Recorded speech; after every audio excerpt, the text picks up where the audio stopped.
ভালোবাসি। সপাটে চড় পড়ল একটা গালে। আপনারা কি ভাবছেন, সব সময়ের মতো নায়িকার গালেই চড় পড়েছে? উহু, পড়েছে দীপের গালে। বেচারা এসেছিল মেহরাদের সাথে দেখা করতে। বড় বিজনেসম্যান আর মেয়ের মধ্যে এত সব কারাকান, চারদিকে মিডিয়া এসব ছড়াবে না? ছড়িয়েছে। ভালো করেই ছড়িয়েছে। তাই তো দীপ এসেছিল মেহরাদের সাথে, আদনান ভাই নাকি আরো আগেই এসে দেখা করে গেছে। তার আবার খেলা ছিল। দিন দুনিয়া ভুলে ভার্সিটির টিম জিতিয়ে এসেছে খেলে। সে এসেই মেহরাদ ভাইকে বলেছিল, ভাই, আপনি চাইলে আমার ভার্সিটির ফ্রেন্ডসদের দিয়ে আরো কেলানি দিতে পারি। কি বলেন? মেহরাদ ভাই হেসে তার কাঁধ চাপড়ে বারণ করেছে। বলেছে, আজ দিয়েছি তাই এক সপ্তাহের ধাক যাবে। এখন আপাতত সব ঠান্ডা হোক। একক উদ্ধৃতি চিহ্ন। সেও মেনে নিয়েছে। নিয়েই বের হতে গিয়ে সিঁড়িতে সিনিয়রের সাথে দেখা। সে চোখ তুলে তাকিয়েছিল। তাকাতেই দেখল চোখের চাহনি কেমন শক্ত। সে কিছু বুঝল না। বুঝার আগেই তাকে ছাদে আসতে বলল। সে অবাক হয়ে দাঁড়িয়েছিল কিছুক্ষণ। তারপর আবারও চাপা ধমকে হুঁশে ফিরেছে। আর ফিরেই পিছু পিছু ছাদে এসেছে। তারপর মাননীয় সিনিয়র তাকে জিজ্ঞেস করল, ভার্সিটিতে এগুলো কি শুনি? কি শুনেন? শান্তা কিয়দংশ চুপ করে রইল। তার রুচিতে বাজছে বলতে, এই ছেলে নাকি তাকে পছন্দ করে। পুরো ভার্সিটি জানে। আর সে এক আহাম্মক কিছুই জানে না। আজ কিছু জুনিয়র এর মাধ্যমে জানল। অবশ্য সেও অনেক কাহিনী। কি শুনেন, বলুন? দীপ জিজ্ঞেস করল। আমার বলতেও লজ্জা লাগছে। পুরো ভার্সিটিতে কি রটিয়ে রেখেছ, হে? আশ্চর্য। ক্লিয়ার করে বলুন। ক্লিয়ার করে না বললে বুঝবো কি করে? শান্তা বলতে পারল না। হাতে থাকা মোবাইলে টাইপ করে দীপের সামনে ধরল। যেখানে স্পষ্ট লেখা, তুমি আমায় ভালোবাসো। এটা পুরো ভার্সিটি রটিয়ে রেখেছ? আবার আমার জন্য ছেলে পেলেও ঠিক করা দেখে রাখার জন্য। শেষের কথাটা নিজের মুখেই বলল। দীপ এত বিচলিত হল না। সে সারা ভার্সিটি ইচ্ছে করেই রটিয়েছে। এভাবে কতদিন? ওনার জানতে হবে না সে ভালোবাসে। তাই নিরুদ্বেগ রইল। শান্তা ফুঁসে উঠল। তেজ নিয়ে বলল, কথা বলছো না কেন এখন? এগুলো কেন করেছ? কারণ এটাই সত্যি। শান্তা তৎক্ষণাৎ জিবাবে কিছু খুঁজে পেল না। একটু পর চেঁচিয়ে উঠল, বয়স জানো তোমার? তোমার সিনিয়র হই। সেটা জানো তো? সবই জানি। চুপ থাকো বেয়াদব ছেলে। উদ্ধৃতি চিহ্ন। ভালোবাসা এত কিছু ভেবে হয়? আমি ভালোবেসেছি। এবং সেটা পুরো দুনিয়াকে জানানোর সৎ সাহসও রেখেছি। উদ্ধৃতি চিহ্ন। শান্তার মস্তিষ্কটা টগবগ করছে। এসব কথা বাড়ির কেউ জানলে কি হবে? তাকে আস্ত রাখবে, তাও আবার নিজের থেকে ছোট ছেলে। শান্তা দরদর করে ঘামতে থাকল। এক হাতে কোমর চেপে আরেক হাতে ওড়না দিয়ে কপালের ঘাম মুছল। এবার শান্ত স্বরে বলল, শুনো দীপ, তুমি আমার জুনিয়র। আমার থেকে 2 বছরের ছোট হবে। আমি সব সময় তোমাকে নিজ পাড়ার ছোট ভাই হিসেবে দেখেছি। তুমি ছেলে মানুষ। কিন্তু আমি তো মেয়ে। লোক জানাজানি হলে কি হবে ভাবতে পারছো? সমাজের টা আঙুল তোমার দিকে উঠবে। সব কিছু আমায় ফেস করতে হবে। অথচ আমি এসবের কিছুতেই নেই। দীপ নিজের শার্টের কলার ঝাড়ল। সামনে বোতাম খুলে কলারটা একটু পিছনে ঠেলে দিল। ভালো মানুষের ভেসে থাকার দিন শেষ। যার জন্য এত নাটক সে এখন সবকিছু থেকে রেহাই চায়।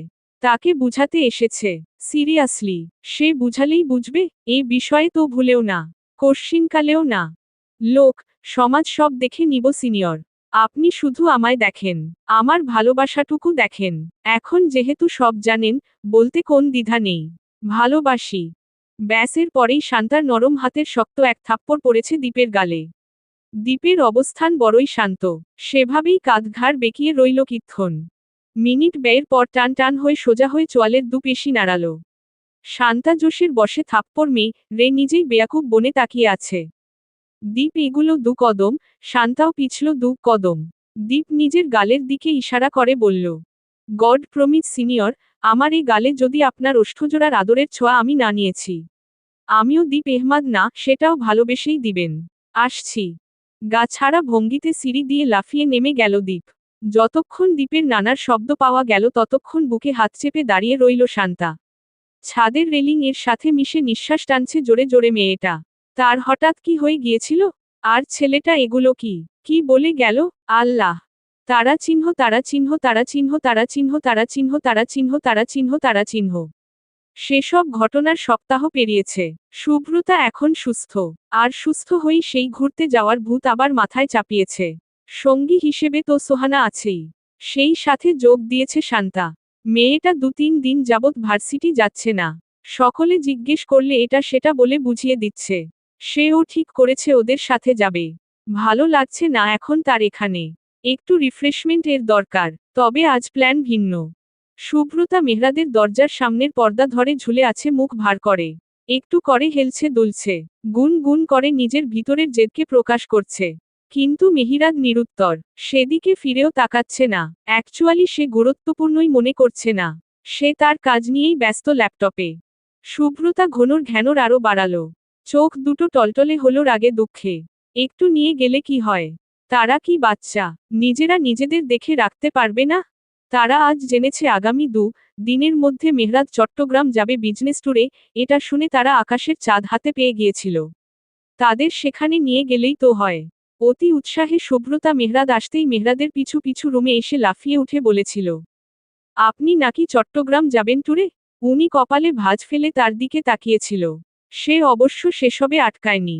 নিজের মতোই উচ্ছ্বাস নিয়ে বলেছিল, আমরাও তো ট্যুরে যেতে চাচ্ছি কোথাও। আর মাত্র 5-6 দিন সময় আছে হাতে। তারপরই রেজাল্ট দিয়ে দিবে। আবার সেই কোচিং প্রাইভেট এগুলোই। একটু রিফ্রেশমেন্ট এর দরকার আছে না বলুন? আছে তো। আমাদের নিয়ে যান না প্লিজ। সোহানা, আমি আর শান্তা আপু। মাত্র 3 জন। 3 আঙুল দেখিয়ে বলেছিল সে। তারপর তিনি বড়ই স্বাভাবিকভাবে আনন্দে খুশিতে আটখানা তার মনটা টুকরো টুকরো করে দিয়েছে এক বাক্যে। বলেছে, ট্যুরে যাচ্ছি না, বিজনেস ট্যুরে যাচ্ছি। সেখানে মাত্র 3 জন, কি একজনও নেওয়ার প্রশ্নই আসে না। নেভার। সে কত করে বলল, না না নাই রইল। কেন, তার কথাই কি একটু মূল্য দেওয়া যায় না? এই নি ভালোবাসা? একে বলে ভালোবাসা? ভালোবাসা যদি এমন হয়, তাহলে এই ভালোবাসা সুব্রতার চাই না। এগুলো বলেই সে তখন রু থেকে বেরোয় গিয়েছিল। তখন সময় ছিল 9টা। এখন বাজে 10টা। সে আবার ঘুরে ফিরে মেহরাদের রুমের সামনে এসে দাঁড়িয়েছে। এবার ভিতরে যায়নি নাচতে নাচতে। দরজার পর্দা ধরে ঝুলে আছে। আশা, যদি একটু ডাকে তাকে। কিন্তু ভদ্রলোক তার দিকে তাকালোই না। সুব্রতা আর নিতে পারল না। নিজেই ধুমধাম পা ফেলে এগিয়ে গেল রুমের ভিতরে। কোমরে এক হাত চেপে আরেক হাতের আঙুল উঁচিয়ে মেহরাদকে বলল, আপনি নিবেন না সাথে করে? না। মেহরাদের এক শব্দের জবাব। মেয়েটা কত আশা নিয়ে এসেছিল। লোকটা পারছে এমন করতে তার সাথে। সে রেগে গিয়ে বলল, আপনাকে আমি দেখে নিব মেহরাদ ভাই। আচ্ছা, কিভাবে দেখবি? এভাবেই নাকি আনো ড্রেস হতে হবে? উদ্ধৃতি চিহ্ন। সুব্রতা ভ্যাবাচ্যাকা খেয়ে গেল। কিসের মধ্যে কি? ওসব ভুলে আবারও বলল, বড় বাবাকে বলবো আপনায় বলতে। তখন কি করবেন? হু। মেহরাদ এযাত্রায় ঠোঁটে ঠোঁট চেপে ওর দিকে তাকিয়ে রইল। কাকে বলবে? বাবাকে বলবে। হাহ। মেহরাদের খুব হাসি পেল। সে বসা থেকে উঠে দাঁড়িয়ে বলল, আচ্ছা, বলিস যা। উদ্ধৃতি চিহ্ন। বড় বাবা বললে নিয়ে যাবেন তো? উচ্ছ্বাস নিয়ে শুধালো সুব্রতা। মেহরাদ উপর নিচ মাথা নাড়াল। সুব্রতার খুশিকে দেখে সে এখানেই 2 লাফ দিয়ে উঠল। দৌড়ে বের হলো রুম ছেড়ে। শান্তা সোহানাকে জানালো। তারাও বেশ খুশি হলো। সোহানা একবার বলতে চাইল, তুই যা বইন। আমরা যাব না। তোদের মধ্যে কাবাব মে হাড্ডি হব? আপু আমায় ভর্তা বানাবে। বেচারি কিছুই বলল না। শান্তা তাকে কড়া করে নিষেধ করেছে। বলেছে আমরা বোন অন্য কোথাও যাব। ভাইয়া নিয়ে যেতে রাজি হলে ওরা যাক। কিছু কোয়ালিটি টাইম স্পেন্ড করে আসুক, আমরা পরেও যেতে পারবো। এখন কাউকে কিচ্ছু বলতে হবে না। সকলে রাজি হলে যাওয়ার আগে একটা নাটক করে আমাদের যাওয়া আটকে দিবনে ওকে। 2 বোনেই প্ল্যান সাজিয়ে রেখেছে। এদিকে সুব্রতা সবকিছুর বেখবর। সে কতক্ষণ এটা সেটা বলে নিচে যেতে চাইল বড় বাবাকে বলতে। আবার করিডোরে এসে থেমে গেল। এখন তো ঘুমিয়ে পড়েছে বোধ হয়। সকালে বলবে বলে আবারও মেহরাদের রুমের দিকে ছুটল। দরজা সে যেমন হাট করে খুলে গিয়েছে তেমনই খোলা। সে ঢুকে মেহরাদকে কোথাও দেখল না। ঘুরে ঘুরে বারান্দার সামনে গিয়ে দাঁড়ালো। দেখলাও অন্ধকারে এক অবয়ব। মেহরাদকে খুব সহজেই খুঁজে পেয়ে সেদিকে পা বাড়ালো। বারান্দার গ্রিল ধরা 2 হাত। সুব্রতা বাহুর নিচ দিয়ে ঢুকে মেহরাদের বুকে মিশে দাঁড়ালো। মৃদু আবছা আলোয় ওর চোখ দুটো জল জল করতে থাকলো। মেহরাদ গ্রিল ছেড়ে এক হাতে সুব্রতার কোমর চেপে আরেক হাত ঘাড় গলিয়ে ধরল। ভ্রু উঁচিয়ে শুধালো, খুব খুশি? খুব। কারণ? উদ্ধৃতি চিহ্ন। আপনার সাথে যাব। আর বাবার সাথেও দেখা করব ওইদিকে। যাবে না দেখা করা? যাবে তো। ব্যাস, আর অনেক ঘুরবো আমরা। উদ্ধৃতি চিহ্ন ক্লায়েন্টদের আসতে নিষেধ করে দিব। হ্যাঁ, বিজনেস ট্যুর ফ্যামিলি ট্যুর বানিয়ে দেই। কি বলিস? শুভ্রতা মুখ গুজু করল। সে কি সেটা বলেছে নাকি? মেহরাদ এবার সতর্ক ভঙ্গিতে বলল, নিয়ে যাব। সেদিকে গিয়ে কোন ডিস্টারবনেস টলারেট করব না। একটুও না। বাড়তি কোন নটাঙ্কিও না। উদ্ধৃতি চিহ্ন আমি আবার কি ডিস্টার্ব করব? সে ঠোঁট উল্টে বলল। মেহিরাদ বলল, গেলেই বুঝতে পারবি। শেষে আবার নিজেই বিড়বিড় করে বলল, তুই তো যাবি না, আমার প্রেশার বাড়িয়ে রাখবি। চলবে।